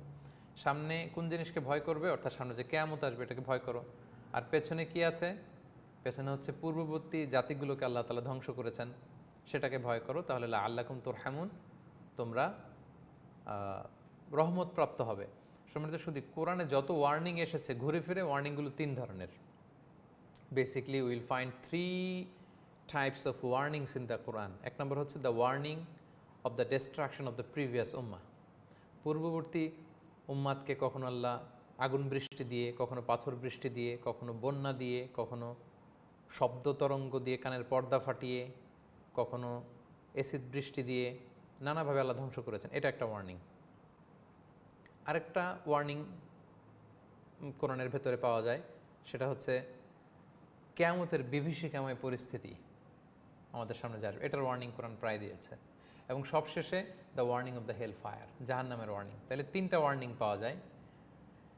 কারণ রাসূল সাল্লাল্লাহু আলাইহি ওয়াসাল্লামকে বাশীরা ওয়া নাযীরা করে আল্লাহ পাঠিয়েছেন, জান্নাতে সুসংবাদ দানকারী এবং জাহান্নামের ব্যাপারে সতর্কতা প্রদর্শনকারী। তো সতর্কতা ওয়ার্নিং কোরআনে তিনভাবে এসেছে। এক হচ্ছে পূর্ববর্তী জাতিদের ধ্বংসের ব্যাপারে সতর্ক, কিয়ামতের ব্যাপারে সতর্ক, সর্বশেষে জাহান্নামের ব্যাপারে সতর্ক। আল্লাহ বলেন তাদেরকে যখন বলা হয় তোমরা ভয় করো তোমাদের সামনে যে কিয়ামত আসছে সে দিবসের, এবং আমা খালফাকুম, তোমাদের পূর্ববর্তী যে জাতিরা ধ্বংস হয়েছে সে ব্যাপারে, তাহলে তোমরা রহমতপ্রাপ্ত হবে। ওমা তাআতিহিম মিন আয়াতিম মিন আয়াতি রাব্বিহিম ইল্লা কানু আনহা মুরিদিন। কিন্তু বাস্তবতা হচ্ছে যখনই কোনো নিদর্শন নিয়ে নবীরা আসে ওরা মুখ ফিরিয়ে নেয়। মুসা আলাইহিস সালাম নিদর্শন নিয়ে আসলেন, লাঠি রেখে দিলে সাপ হয়ে যায়, তারা দেখে বলে এটা জাদু। সালেহ আলাইহিস সালাম রুক্ষ পাথর ফাটিয়ে ভেতর থেকে জলজন্ত উট বের করে নিয়ে আসলেন, দুধ দিতে লাগলো, বাচ্চা দিল, বাচ্চা প্রসব করলো। এটা দেখে প্রথমে বলেছিল মেনে নিব, পরে বলে আনতা সাহির, ইউ আর ম্যাজিশিয়ান, তুমি জাদুকর। রাসূল সাল্লাল্লাহু আলাইহি ওয়াসাল্লামকে বলা হলো তুমি আকাশের চাঁদ যদি দুই ভাগ করে দেখাও বুঝবো তুমি সত্য নবী। ইকতারাবাতিস সাআতু ওয়ানশাক্কাল কামার ওয়া ইন ইয়ারাউ আয়াতান ইউরিদু ওয়া ইয়াকুলু সিহরুম মুস্তামির। রাসূল সাল্লাল্লাহু আলাইহি ওয়াসাল্লাম শাহাদাত আঙ্গুলি এভাবে ইঙ্গিত করলেন, আকাশের চাঁদ দুই ভাগ হয়ে গেল। এটা দেখার পরে বলে সিহরুন মুস্তামির, এটা তো জাদু, ইউ আর এ ম্যাজিশিয়ান। আল্লাহু আকবার। আল্লাহ বলেন এভাবে যত নিদর্শন দিয়ে আমি তাদের কাছে নবী পাঠিয়েছি মুখ ফিরিয়ে নিয়েছে। শুধু তাই না, মাঝে মাঝে তুচ্ছ তাচ্ছিল্য করতেও তারা থামেনি। ওয়া ইযা কিলা লাহুম আনফিকু মিম্মা রাযাকাকুমুল্লাহ, যখন তাদেরকে বলা হতো আল্লাহ যে রিজিক তোমাদের দিয়েছে সেখান থেকে দান করো। ক্বাল আল্লাযীনা কাফারু, কাফেররা বলতো লিল্লাযীনা আমানু, বিশ্বাসীদেরকে, আনুতঈমু মাল্লাহু ইয়াশাউল্লাহু আতআমা, আমরা কেন খাওয়াবো, আল্লাহই তো খাওয়াতে পারে, তোমরা না আল্লাহর লোক, তোমরা না আল্লাহ বিশ্বাসী, আল্লাহ না তোমাদের ভালোবাসে, তো খাওয়ালে তো আল্লাহই খাওয়াতে পারে, আমাদেরকে দান করতে বলো কেন? এরকম তুচ্ছ তাচ্ছিল্য তারা করতো। ইন আনতুম ইল্লা ফি দালালিম মুবিন, এবং বিশ্বাসীদেরকে বলতো তোমরা ভ্রষ্টতার মধ্যে আছো, সুস্পষ্ট ভ্রষ্টতায়। এবং রাসূল সাল্লাল্লাহু আলাইহি ওয়াসাল্লামকে সবসময় তারা জ্বালাতন করতো যে মুহাম্মদ এত ভয়টয় দেখায় না তো আমাদেরকে, বলো কবে তোমার এই আযাব আসবে, ডেট দাও তুমি, স্পেসিফিক ডেট বলো তো, কবে আগুন নেমে আসবে আকাশ থেকে। ওয়া ইয়াকুলুনা মাতা হাযাল ওয়া'দু ইন কুনতুম সাদিকিন, হে মুহাম্মদ তোমরা সত্যবাদী হলে বলো তো কখন আসবে সেই কিয়ামত, কিয়ামত আসবে, এই হবে সেই হবে, এগুলো আর বলো না তো, কবে আসবে বলো। এইভাবে রাসূল সাল্লাল্লাহু আলাইহি ওয়াসাল্লামকে তারা দাম্ভিকতার সাথে অস্থির হয়ে বলতো যে কবে আসবে সেই ওয়াদ বলো। আল্লাহ বলেন মা ইয়ানযুরুনা ইল্লা সাইহাতান ওয়াহিদাতান তা'খুযুহুম ওয়া হুম ইয়াখিসসিমুন, যখন আসবে আর অপেক্ষা করেও লাভ হবে না, তারা অপেক্ষা করেও কোনো কুল কিনারা পাবে না। ইল্লা সাইহাতান ওয়াহিদা, এক বিকট এক্সপ্লোশন, এ ডেঞ্জারাস এক্সপ্লোশন এসে ভয়ঙ্কর আওয়াজে তাদেরকে পাকড়াও করে ফেলবে। ওহুম ইয়াখিসসিমুন, এখন যেমনি তর্ক করছে তর্কেই তারা লিপ্ত থাকবে, কিন্তু যা হওয়ার তা হয়ে যাবে, আর তারা সময়ও পাবে না। কতটা আকস্মিক যে কিয়ামত আসবে, আল্লাহ বলেন ফালা ইয়াস্তাতিউনা তাওসিয়াতান, কেউ কোনো উইল করে যেতে পারবে না। ওয়ালা ইলা আহলিহিম ইয়ারজিউন, ফিরে আসতে পারবে না পরিবারের কাছে। হাদিসে এসছে অনেকে কিয়ামতের সময় দুধ দহন করবে, ওই দুধটা নিয়ে আর ঘরে ফিরতে পারবে না। অনেকে বাজারে থাকবে, ওই বাজার নিয়ে আর ঘরে ফিরতে পারবে না। অনেকে গোসল করবে আর ফিরতে পারবে না। অনেকে ক্ষেত খামারে চাষ করতে গিয়েছে আর ফিরে আসতে পারবে না। যে যেই মুহূর্তে আছে, এমন সাডেনলি আকস্মিকভাবে কিয়ামতের বিভীষিকা গ্রাস করবে, আপনি কিছু বলেও যেতে পারবেন না কাউকে যে এটা সেটা। আল্লাহ বলেন যখন আসবে বলে কয়ে আসবে না, ভয়ঙ্করভাবে সেটা আসবে। সম্মানিত শুধু এই হচ্ছে 4 নম্বর সেকশন। 3 নম্বর সেকশন, যেই 3 নম্বর সেকশন আল্লাহ তাআলা 3টা নিদর্শন আমাদের কাছে পেশ করেছেন। 51 নম্বর আয়াত থেকে আল্লাহ তাআলা চতুর্থ সেকশনে শিফট করলেন। সেটা কি ছিল আমরা আগেই বলেছি যে মাঝখানের 3টা সেকশনে প্রথমে আল্লাহ অতীতের ঘটনা এনেছেন, তারপরের সেকশনে বর্তমানে, যে আজকে যেটা এখন পর্যন্ত আলোচনা করলাম, বর্তমানে আমরা চারিপাশে যা দেখি আল্লাহর ক্রিয়েশন। এখন আল্লাহ ভবিষ্যতের ব্যাপারে আমাদেরকে জানাবেন। ভবিষ্যৎ কি, অর্থাৎ ভবিষ্যতে যে কিয়ামতের মুখোমুখি আমরা হব সেটা কেমন। আল্লাহ বলেন ওয়ানুফিখা ফিস-সূর ফাইযা হুম মিনাল আজদাসি ইলা রাব্বিহিম ইয়ানসিলুন, কিয়ামতটা কেমন হবে, কিয়ামতের বিভীষিকাময় পরিস্থিতি আল্লাহ পিকচারাইজ করছেন। দেখুন আল্লাহ বলেন ওয়ানুফিখা ফিস-সূর, সিংগায় ফুৎকার দেয়া হবে। সিংগায় ফুৎকার কয়টা আমরা বিভিন্ন আলোচনায় বলেছিলাম, মোট 3টা, বেসিকলি 3টা। একটা হচ্ছে নাফখাতুল ফাজা, দেয়ার সাথে সাথে লণ্ডভণ্ড সব মানুষ ভয়ে তটস্থ হবে। 2 নম্বর হচ্ছে নাফখাতুস সাঈক, ওই সিংগার ফুৎকার সব মারা যাবে, ইভেন ইসরাফিল নিজেও ফুৎকার দিয়ে মারা যাবে। এরপরে আল্লাহ তাআলা ইসরাফিলকে জীবিত করবেন, সে জীবিত হয়ে আরেকটা ফুৎকার দিবে, তখন সবাই উঠবে। তো এই ফুৎকারটা কোন ফুৎকার? 3 নম্বর ফুৎকার, the last whistle of the trumpet. যখন সিংহে ফুৎকার দেওয়া হবে ফাইদা হুম মিনাল আজদাসি ইলা রাব্বিহিম ইয়ানসিলুন। ফুৎকারটা কিভাবে দিবে? হাদিসে এসছে আল্লাহ তাআলা এই ইসরাফিল ফেরেশতাকে শুধু তৈরি করেছেন একটা বাঁশিতে ফু দেওয়ার জন্য, আর কোনো কাজ নেই। This is the only job specification of Angel Israfil আলাইহিস সালাম। ওনার কাজ এই একটাই। বিশাল আকৃতির এই ফেরেশতা, তাকে সৃষ্টি করার পর থেকে তার 2 ঠোঁটের মাঝখানে এই বিউগল বা ট্রাম্পিটটাকে, হুইসেলের বাঁশিটাকে রেখে তিনি আরশের দিকে তাকিয়ে আছে, যাতে আল্লাহ তাআলার আদেশ আসার পরে এক মুহূর্ত চোখের পলকও যাতে দেরি না হয়। কখন আল্লাহ বলবেন সাথে সাথে হুইসেল দেবেন। আল্লাহু আকবার। হুইসেল দেওয়ার পরে 3 নম্বর হুইসেলের কথা এখানে উদ্দেশ্য। দেওয়ার পরে কি হবে? মিনাল আজদাসি ইলা রাব্বিহিম ইয়ানসিলুন। অনেক মুফাসসির বলেছেন মিনাল আজদাস মানে মিনাল কুবুর, কবর থেকে লাশগুলো উঠতে আরম্ভ করবে, এবং ইলা রাব্বিহিম ইয়ানসিলুন, আল্লাহর দিকে দৌড়াতে শুরু করবে। ইয়ানসিলুনের অর্থ অনেকে বলেছে ইয়ান্তাশিরুন, ছুটবে। আবার ইয়ানসিলুন শব্দের রুট ওয়ার্ড হচ্ছে নাসাল। নাসাল মানে জেনারেশন, মানে জেনারেশন টু জেনারেশন উঠবে, জেনারেশন টু জেনারেশন উঠবে, লক্ষ লক্ষ বছর আগের মানুষ উঠবে। কিয়ামতের আগে সপ্তাহখানিক আগে যে মারা গেছে, যার বডিটা হয়তো এখনো পচে নাই, সেও উঠবে। আবার লক্ষ লক্ষ বছর আগে সেই যে আদম আলাইহিস সালামের ছেলে হাবিলকে হত্যা করেছিল কাবিল, হাবিল হচ্ছে পৃথিবীর প্রথম নিহত মানব, তার কবরের জিন্দেগিটা বড্ড লম্বা, তিনিও উঠবেন। জেনারেশন টু জেনারেশন সব উঠতে আরম্ভ করবে। আজদাস অনেকে বলেছেন কবুর, আসলে আজদাস আরও ব্যাপক, কবর ছাড়া অন্যান্য জায়গা থেকে উঠবে। কারণ পৃথিবীর অনেক জায়গায় বন্যা হয়েছে, অনেক জায়গায় সভ্যতা চেঞ্জ হয়েছে, একসময় এখানে কবর ছিল, লাশ ছিল, এখন এখানে শহর হয়ে গেছে, ডাউন টাউন। তো এর ভিতরে তো মানুষের লাশ পড়ে আছে মাটির নিচে, বা তার কোনো না কোনো অস্তিত্ব আছে। আল্লাহ বলেন ওইখান থেকে আমি উঠাবো, দলে দলে, জেনারেশন টু জেনারেশন সব উঠবে। এরপরের আয়াতটা খুব ইন্টারেস্টিং, আমার খুব পছন্দের আয়াত। উঠে কি বলবে? ক্বালু ইয়া ওয়াইলানা মান বা'আসানা মিন মারকাদিনা, ইয়া ওয়াইলানা, আফসোস, মান বা'আসানা মিন মারকাদিনা, কে আমাদের ঘুম ভাঙালো রে, কে আমাদেরকে উঠালো। সবাই অদ্ভুত, মানে কি যে হয়েছে টেরই করতে পারবে না।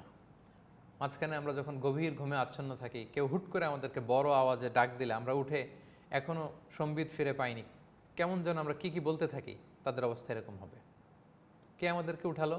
হাজার হাজার মানুষ এটা বলতে আরম্ভ করবে, হাযা মা ওয়া'দার রহমান, এটাই সেদিন যার প্রতিশ্রুতি রহমান দিয়েছিলেন, আল্লাহ দিয়েছিলেন, ওয়া সাদাকাল মুরসালুন, রাসূলরা ঠিকই বলেছিলেন। এই কথাটা আসলে কে বলবে? তাফসীরে তিনটা কথা এসেছে। এক, হাজার হাজার মানুষ উঠার পরে প্রশ্ন করে তারা নিজেরাই বলবে, যখন হুঁশ ফিরে আসবে, আরে তাই তো, ওই যে নবীরানা বলতো যে একদিন নাকি বিশাল সাউন্ড এসে সিঙ্গার ফুৎকারে সবাইকে উঠানো হবে, বিচার করা হবে, আজকে তো বোধহয় ওই দিন। তাহলে কোরআনে যা এসেছিল তা তো ঠিকই, আল্লাহ যা বলেছিলেন তা তো ঠিকই বলেছিল, রাসূলরা যা বলেছিল ঠিকই। এই যে নাস্তিকরা যারা আল্লাহ বিশ্বাস করেন, আখিরাতে বিশ্বাস করেন, ওই দিন হুঁশ ফিরে পাবে। হায় রে, কত আমরা ফেসবুক লাইভ করতাম, কত পডকাস্ট করতাম, স্রষ্টা নাই, আখিরাত বলতে কিছু নাই, there is no life after death, এগুলো বলতাম। ওই দিন ঘুম থেকে ওঠার পরে নাস্তিকগুলো বলবে, ওহো, তাহলে তো ঠিকই যা যা শুনতাম কোরআনের আয়াতে তাই তো ঘটছে, রাসূলরা যা বলেছিল তাই তো হচ্ছে, আলেমরা স্কলাররা যা বলেছিল শেষমেশ এটাই সত্যি হয়ে গেল। হায় হায়, আমরা তো বিপদে পড়লাম। এই ঘটনাটাই ঘটবে, লক্ষ লক্ষ মানুষ উঠে বলবে, মান বা'আসানা মিন মারকাদিনা হাযা মা ওয়া'দার রহমান ওয়া সাদাকাল মুরসালুন। তাহলে এক তাফসির এসেছে নিজেরাই হুঁশ ফিরলে বলবে, আরেক তাফসির এসেছে একদল বুঝতে পারবে না কি, আরেক দল বলবে, আরে এটাই ওই যে কিয়ামত শুনতা, কিয়ামত। রাসূলরা যে বারবার বারবার বলতো, দাওয়াত দিত, আলেমরা বারবার বলতো, দাঈরা যে বলতো, স্কলাররা রিমাইন্ডার দিত, আজকে সেই রিমাইন্ডারের বাস্তবতা। আরেক তাফসিরে এসেছে না, ফেরেশতারা বলবে। সব মানুষ পাগলদের মতো হয়ে যখন বলবে, কিরে আজকে কে ভাঙালো আমাদের ঘুম, লক্ষ লক্ষ মানুষ হবে মাটি থেকে শুধু উঠছে আর উঠছে, এটা কি? তখন ফেরেশতার উপর থেকে বলবে, হাযা মা ওয়া'দার রহমান ওয়া সাদাকাল মুরসালুন, এটাই সেদিন যেদিনের প্রতিশ্রুতি দয়াময় মেহেরবান আল্লাহ তাআলা দিয়েছিলেন এবং নবীরা বলেছিল। ইন কানাত ইল্লা সাইহাতান ওয়াহিদা, এক বিকট চিৎকার, বিকট আওয়াজ সেদিন হবে, ফাইদা হুম জামিউল লাদাইনা মুহদারুন, আল্লাহ বলেন সব মানুষ সেদিন আমার সামনে দাঁড়াবা, আমার বিচার সেদিন শুরু হবে, আমার সুপ্রিম কোর্টের কাঠগড়ায় তোমরা দাঁড়াবা। ফালিয়াউমা লা তুযলামু নাফসুন শাইআ, সেদিন কাউকে কোনো জুলুম করা হবে না। সুবহানাল্লাহ, আল্লাহ তাআলা কারোর প্রতি জুলুম করবেন না। মানে হাউ লাকি উই আর, আমরা কত লাকি যে আমরা এমন স্রষ্টা পেয়েছি, আহকামুল হাকিমিন, আমি তাকে মানি, সেজদা করি, আমার উপরও যেমনি জুলুম করবেন না, আবার নাস্তিক, অবিশ্বাসী, কাফির, কুফফার, তাদের উপর আল্লাহ জুলুম করবে না। যতটুকু অন্যায় অতটুকু শাস্তি পাবে। আল্লাহ বলেন, ওয়ালা তুজজাউনা ইল্লা মা কুনতুম তা'মালুন, যতটুকু করেছিলে তারই প্রতিদান, রিওয়ার্ড তোমরা পাবে। তাহলে কিয়ামতের বিভীষিকাময় পরিস্থিতি চলে গেল। এবার খুব ছোট্ট করে জান্নাতীদের অবস্থা, ছোট্ট করে জাহান্নামীদের অবস্থা বলে আল্লাহ এই সেকশনটা শেষ করবেন, এবং আমরাও আজকের এই দ্বিতীয় পর্ব শেষ করতে যাচ্ছি। আল্লাহ সংক্ষেপে বললেন, এবার শোনো জান্নাতীরা কীরকম থাকবে জান্নাতে। ইন্না আসহাবাল জান্নাতিল ইয়াউমা ফি শুগুলিন ফাকিহুন, ইন্না আসহাবাল জান্নাতিল ইয়াউমা ফি শুগুলিন ফাকিহুন, জান্নাতীরা জান্নাতের ভেতরে উপভোগে ব্যস্ত থাকবে, এন্টারটেইনমেন্টে ব্যস্ত থাকবে, এনজয়মেন্টে ব্যস্ত থাকবে। সুবহানাল্লাহ বিহামদি। কারণ জান্নাত হচ্ছে এনজয় করার জায়গা, এবং এনজয় করার জন্য যত টুলস দরকার, যেরকম এনভায়রনমেন্ট দরকার, সব আল্লাহ রেখেছেন। কীরকম? এই দুনিয়াতে কোন জিনিসগুলো আমাদের এনজয়মেন্ট, এন্টারটেনমেন্টকে ইন্টারাপ্ট করে? ক্লান্তি। জান্নাতে ক্লান্তি থাকবে না। বার্ধক্য, আপনার বয়স যখন 95, আপনাকে 5-7 স্টার হোটেলে রাখলে, আপনাকে হেলিকপ্টার দিয়ে ঘোরাতে নিয়ে গেলে, আপনাকে দামি দামি নাজ নেওয়া দিলে কিছুই ভালো লাগবে না। 90-95 পরে বয়স মানুষ কিছুই উপভোগ করতে পারে না। জান্নাতের ভিতরে বার্ধক্য থাকবে না, কেউ বৃদ্ধই হবে না, সবাই হবে 33 বছরের তাগড়া যুবক। রাসূল সাল্লাল্লাহু আলাইহি ওয়াসাল্লাম বলেন, আহলুল জান্নাতি জুরদা ওয়া মুরদা, জান্নাতীদের গায়ে কোনো লোম থাকবে না, পশম থাকবে না, সুশ্রী যুবক হবে 33 বছর বয়সের। তাহলে ক্লান্তি নাই, বার্ধক্য নাই। আচ্ছা, এনজয়মেন্টকে ইন্টারাপ্ট করে আরেকটা ব্যাপার, সেটা হচ্ছে সিকনেস। আপনি ট্যুরে গেলেন, সেখানে আনন্দ, খাওয়া দাওয়া, হ্যাঁ, রিসেপশন, ওয়েল রিসেপশন, এন্টারটেনমেন্ট, কিন্তু আপনি অসুস্থ, আপনি কি উপভোগ করতে পারবেন না? আল্লাহ বলেন এই জন্য জান্নাত থেকে সিকনেসকে আমি সরিয়ে নিয়েছি, কেউ অসুস্থ হবে না। তাহলে কেউ বৃদ্ধ হবে না, যুবক থাকবে, অসুস্থ হবে না। 3 নম্বর হচ্ছে মৃত্যু। দুনিয়ার সব স্বাদ আহ্লাদ আনন্দকে থমকে দেয় মৃত্যু এসে। আল্লাহ বলে জান্নাতে মৃত্যু থাকবে না। ধবধবে সাদা এক ছাগলের আকৃতিতে মৃত্যুকে আনা হবে, তার গায়ে লেখা থাকবে মিম ওয়াওতা, মৃত্যু। ওই ছাগলকে জবাই করে দেয়া হবে, তার মানে মৃত্যুকে সেদিন মৃত্যু দেয়া হবে। ফেরেশতারা বলবে ইয়া হালাল জান্নাতে খুলুদুন ফালা মাউত, হে জান্নাতের অধিবাসী, আর মৃত্যু নেই, চিরকাল জান্নাতে থাকো, আনন্দ করো। এভাবে আল্লাহ তাআলা জান্নাতীদেরকে নাজ নেয়ামতের ব্যবস্থা করবেন।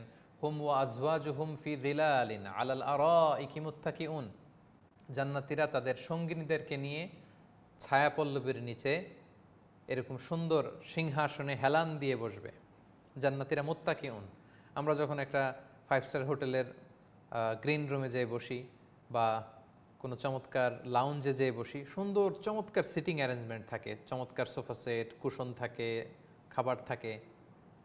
তো আল্লাহ বলেন যে তারা ছায়াপল্লবের নিচে এরকম আরাম করে হেলান দিয়ে সঙ্গিনীদের নিয়ে বসবে।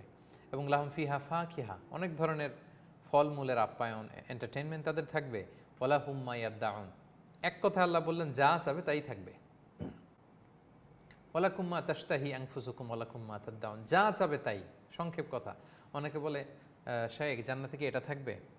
অনেক ছোট্ট বাচ্চারা তারা প্রশ্ন করে যে জান্নাতে কি এটা পাওয়া যাবে, গাড়ি পাওয়া যাবে, খেলনা পাওয়া যাবে, মজা পাওয়া যাবে, চকলেট পাওয়া যাবে, এটা পাওয়া যাবে? তো সবার প্রশ্নের উত্তর আল্লাহ তাআলা এক বাক্যে দিলেন যে ওয়ালাহুম মা ইয়াদদাউন, তারা যা চাবে, যেটা ডিমান্ড করবে, ডিজায়ার করবে, ওইটাই। মনে চাবে ইস যদি এই ফলটা খেতে পারতাম, ওই ফল গাছ সামনে চলে আসবে। পারতে মন চাচ্ছে না, কাছে চলে আসবে। খেতে মন চাচ্ছে না, মুখে ঢুকে যাবে। আল্লাহু আকবার। এবং দুনিয়ার ফলের মতো না, দুনিয়ার আঙ্গুরে শুধু এক স্বাদ, তরমুজে এক স্বাদ, কিন্তু জান্নাতের এক এক ফলে শত শত স্বাদ থাকবে। সুবহানাল্লাহি ওয়া বিহামদিহি। এবং সবাই সেলুট জানাবে, সালামুন কাওলাম মির রাব্বির রহিম, দয়াময় মেহেরবান রবের পক্ষ থেকে সালাম, শান্তি, শান্তির পয়গাম দেয়া হবে। তাহলে জান্নাতীদের কথা শেষ। এবার জাহান্নামীদের অবস্থা কি হবে? আল্লাহ বলেন ওয়ামতাজুল ইয়াউমা আইয়ুহাল মুজরিমুন, এ পাপাচারীরা আলাদা হয়ে যাও। তারা যখন তাদের আমল নামায় দেখবে যে ভয়ঙ্কর অবস্থা, তারা জান্নাতীদের সাথে মিশতে চাইবে। ফেরেশতারা তাদেরকে আলাদা করে দিবে। আল্লাহ বলবেন আলাদা হয়ে যাও পাপীরা। আলাম আহাদ ইলাইকুম ইয়া বানি আদম আল্লাহ তা'বুদুশ শাইতান, হে বনি আদম আমি কি বলিনি শয়তানের ইবাদত তোমরা করো না? ইন্নাহু লাকুম আদুউম মুবিন, শয়তান তোমাদের সুস্পষ্ট শত্রু। এবং আমি বলেছি ওয়া আনি আবুদুনি, আমি আল্লাহর ইবাদত করো, হাযা সিরাতাম মুস্তাকিম, এটাই হচ্ছে সহজ সরল পথ, দ্য স্ট্রেইট পাথ। ওয়ালাকাদ আদাল্লা মিনকুম জিবিল্লান কাসীরা, এই শয়তান অনেক প্রজন্মকে ধ্বংস করে দিয়েছে, অনেক মানুষকে ধ্বংস করেছে, ভ্রষ্ট করেছে। আফালাম তাকুনু তাআকিলুন, নবীরা এত বলার পরেও, কোরআনের এত আয়াত তোমাদেরকে রিমাইন্ডার দেওয়ার পরে, তারপরেও তোমরা বুঝলা না? এত দাওয়াত দেওয়ার পরেও যেহেতু তোমরা সীমালঙ্ঘন করেছো, অবাধ্যতা করেছো, your destination would be, might be the hell fire, জাহান্নামে তোমাদেরকে যেতে হবে। তখন আল্লাহ বলবেন হাযিহি জাহান্নামুল্লাতী কুনতুম তুআদুন, এই যে তোমাদের জন্য জাহান্নাম প্রস্তুত রাখা হয়েছে। তোমরা যে বলতে কবে জাহান্নামে যাব, কবে সে আযাব আসবে, আজকে এই যে আযাব উপভোগ করো। ইসলাউহা ইয়ানি উদখুলুহাল ইয়াউম, আজকে ঢুকো জাহান্নামে, বিমা কুনতুম তাকফুরুন, তোমাদের অস্বীকৃতির কারণে এই জাহান্নামে তোমাদের আবাসস্থল। এরপরের আয়াতটা খুব ইন্টারেস্টিং। আল্লাহ বলেন আল ইয়াউমা নাখতিমু আলা আফওয়াহিহিম, আজকে তাদের মুখে আমি সিলগালা করে দিব। ওয়াতুকাল্লিমুনা আইদিহিম, তাদের হাত কথা বলবে অটোমেটিক্যালি। ওয়াতাশহাদু আরজুলুহুম বিমা কানু ইয়াকসিবুন, তাদের পা সাক্ষী দিবে তারা কোথায় গিয়েছিল, কোন পাপ কাজে অংশগ্রহণ করেছিল, কোন অন্যায় অংশগ্রহণ করেছিল। আল্লাহু আকবার।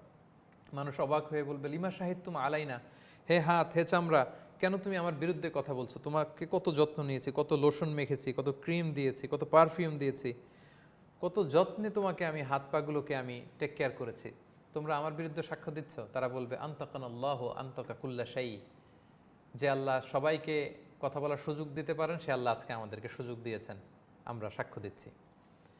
আল্লাহ তাআলা বলেন আজকে তোমাদের বাঁচার কোনো উপায় নেই। ওয়ালাউ নাশাউ লাতামাসনা আলা আ'য়ুনিহিম ফাস্তাবাকুস সিরাতা ফাআন্না ইউবসিরুন, আমি চাইলে তাদেরকে অন্ধ করে দিতে পারতাম, চোখগুলোকে এরকম মিলিয়ে দিতে পারতাম, তারা তো রাস্তা খুঁজে পেত না। ওয়ালাউ নাশাউ লামাসাখনাহুম আলা মাকানাতিহিম ফামাস্তাতাউ মুদিয়্যান ওয়ালা ইয়ারজিউন। চাইলে তাদের আকৃতি আমি বিকৃত করে দিতে পারতাম, তারা আর ফিরেও আসতে পারতো না, তারা পথও চলতে পারতো না। আল্লাহ সুবহানাহু ওয়া তাআলা এই ৬৭ নম্বর আয়াতে এসে ভবিষ্যতে আমরা কী ধরনের ভয়াবহ পরিস্থিতি বা নাজ নেয়ামতের মুখোমুখি হতে পারি সেই বর্ণনাটি দিয়ে সূরা ইয়াসিনের ৪র্থ সেকশন শেষ করেছেন। সম্মানিত সুধী, তাহলে আজকের আমরা ৪ এবং ৫ নম্বর সেকশনটি কভার করলাম। ৪ নম্বর সেকশনে আমরা ৩টা নিদর্শন শুনলাম এবং ৫ নম্বর সেকশনে আল্লাহ ভবিষ্যতে আমরা যে ভয়াবহ কিয়ামতের মুখোমুখি হতে যাচ্ছি, তারপরে হয় জান্নাত নয় জাহান্নাম হবে আমাদের ডেস্টিনেশন। সো আমরা যেন নিজের সাথে নিজে বোঝাপড়া করে রিভাইজ করি, আমরা কি ডান দিকে হাঁটছি না বাম দিকে, আমরা কি সিরাতুল মুস্তাকিমের পথে হাঁটছি না শয়তানের হাতছানি দেওয়া সে জাহান্নামের পথে হাঁটছি। দ্য ডিসিশন ইজ ইয়োর, সিদ্ধান্ত আপনাকেই নিতে হবে। আপনি কি কোরআনের পক্ষে থাকবেন, আপনি কি ইসলামের পক্ষে থাকবেন, নাকি আপনি অন্যায়ের পক্ষে থাকবেন, আপনি ইসলাম বিরোধীদের পক্ষে থাকবেন, আপনি শয়তানের ফলোয়ার হবেন। এই সিদ্ধান্ত আপনাকেই নিতে হবে। সম্মানিত সুধী, আসুন আমরা বেশি বেশি কোরআনের সাথে সম্পর্ক আরও মজবুত করে তুলি এবং কোরআনময় করে তুলি আমাদের এবারের রমাদান। আমাদের সূরা ইয়াসিনের মাত্র আর একটি সেকশন বাকি আছে। আমরা দ্য হার্ট অফ দ্য কোরআন বা কোরআনের হৃদয় শিরোনামে সূরা ইয়াসিনের ধারাবাহিক 4 পর্বের কোরআনিক লাইফ সিরিজের 3য় পর্বে সেই সেকশনটি নিয়ে আমরা আলোচনা করব এবং সব শেষে আমরা আমাদের 4র্থ পর্বটি আমরা রেখে দিয়েছি পুরো সূরা ইয়াসিন থেকে আমাদের জীবনের জন্য নেয়ার যে ব্যাপারগুলো আছে লাইফ লেসন, সেগুলো আমরা শেষ পর্বে কভার করবো ইনশাল্লাহ। সবাইকে আবারও অনুরোধ জানাচ্ছি আপনারা লাইভটি শেয়ার করুন এবং আগামী সপ্তাহে বাংলাদেশ সময় রাত 10টায় বৃহস্পতিবার রাত 10টায় আপনাদেরকে এই কোরআনিক লাইভ সিরিজের 3য় পর্ব দেখার আমন্ত্রণ জানিয়ে আজকের 2য় পর্ব আমরা এখানে শেষ করছি। হাদা মা ইনদি ওয়াল ইলমু ইনদাল্লাহ আলাইহি তাওয়াক্কালতু ওয়া ইলাইহি উনীব। ওয়াসসালামু আলাইকুম ওয়া রাহমাতুল্লাহি ওয়া বারাকাতুহু।